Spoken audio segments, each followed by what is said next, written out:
table for questions.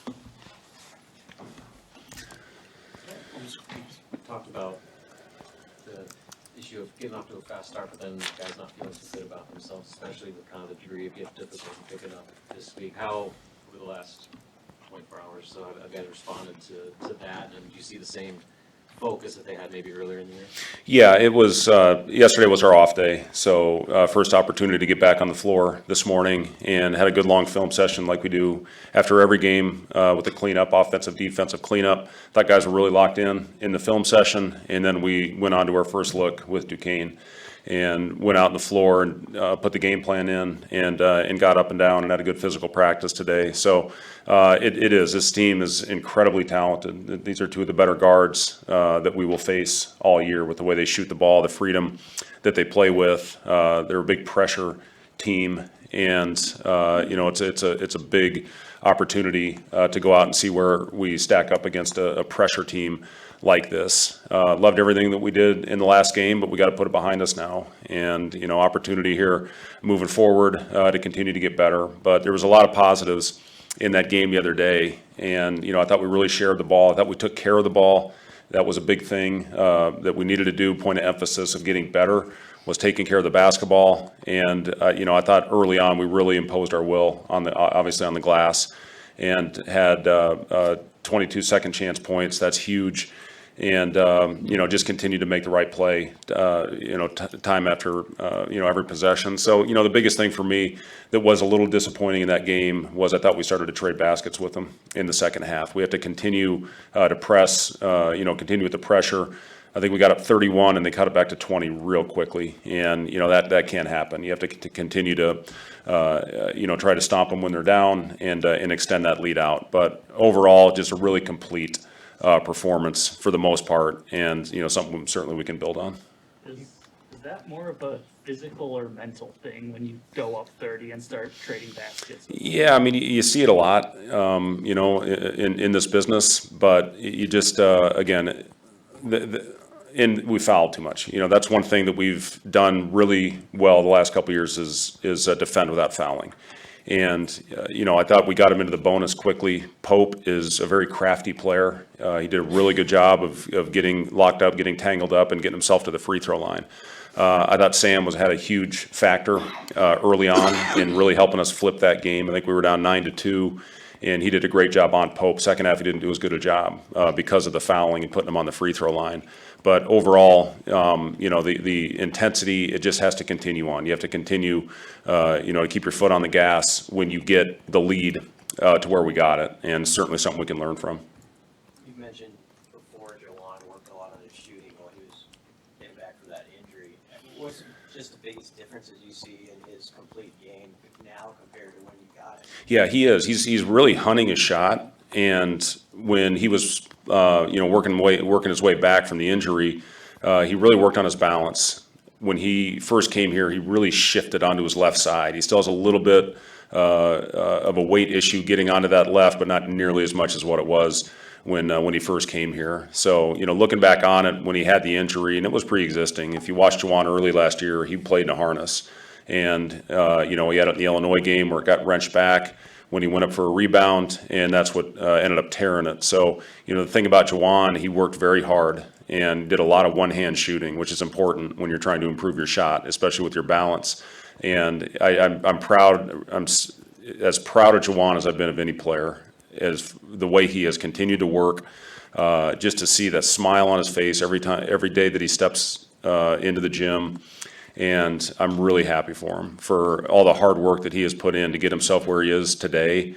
He's in a really good place, and you see the difference he makes on our team. We're a completely different group when Juwan's on the floor because of all the intangibles. He's putting up great numbers right now. He's shooting the ball well, but he does so many little things. Defensive blockouts. He was 85% in the last game. That is huge growth for Juwan. He's always going to go to the offensive glass, but he needs to continue to block out and seek contact on the defensive end. He did that almost every possession the other night. And, again, he's just the live body that he has, the way he attacks the rim, the offensive rebound putback dunk he had in the second half. He just makes so many of those plays for our team. But, with him with Josiah, with Rink, Bryce, those guys, we went to the offensive glass, our crashers, almost 90% the other day. We chart that after every game, and it's great to see that pay off with those guys crashing as relentlessly as they did the entire game.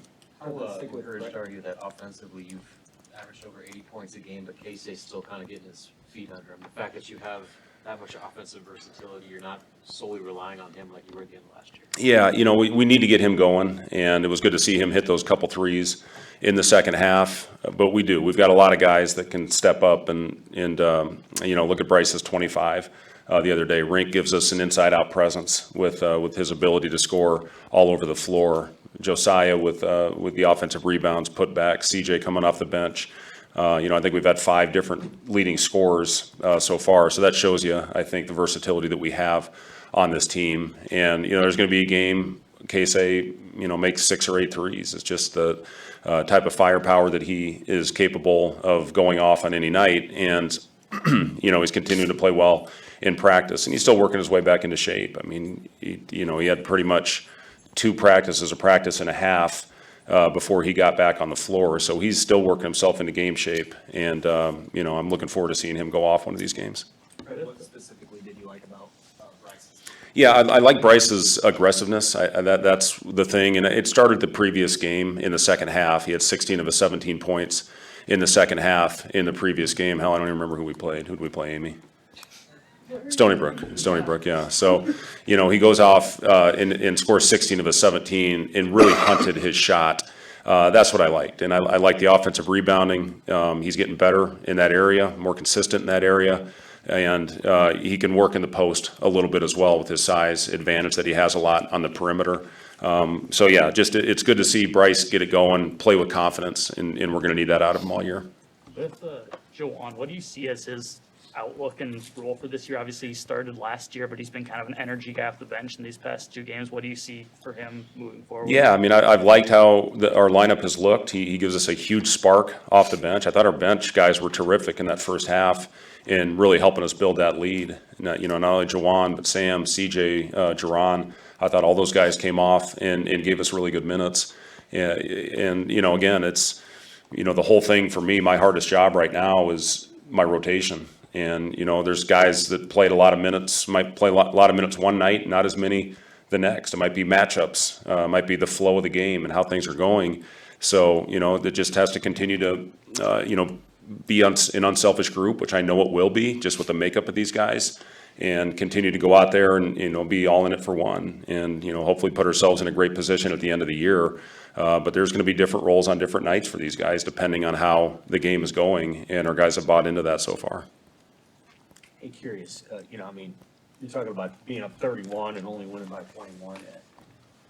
Does the NET and the way that functions make a coach think differently about the margin of victory against a power conference team? Well, you do have to have that thought in today's, in the way this whole thing works right now with all the different rankings and the nets and the Ken Palms and all those things. So that is always in the back of your mind on that. A lot of early losses we had last year, we got it handed to us, and that killed our net. So you do have that in the back of your head as far as, scoring margin. And, the way I looked at it the other day, it's not, 31, I'm disappointed we only won by 21, but it was the short amount of time that it happened. And it was offensive rebounds we gave up. We weren't getting those same 50-50 balls that we were getting early in the game. And that's when I went back with that starting group that really helped build it in the second half. I thought our bench was the first half, and I thought our starters really got us in the second half. That you're always thinking about that, Sam. Do you get together with coaches and think about, like, how do we crack this code, or do they explain it real well, what they're looking for? Not really. I don't understand it. There's a lot of people question about Ramel Lloyd.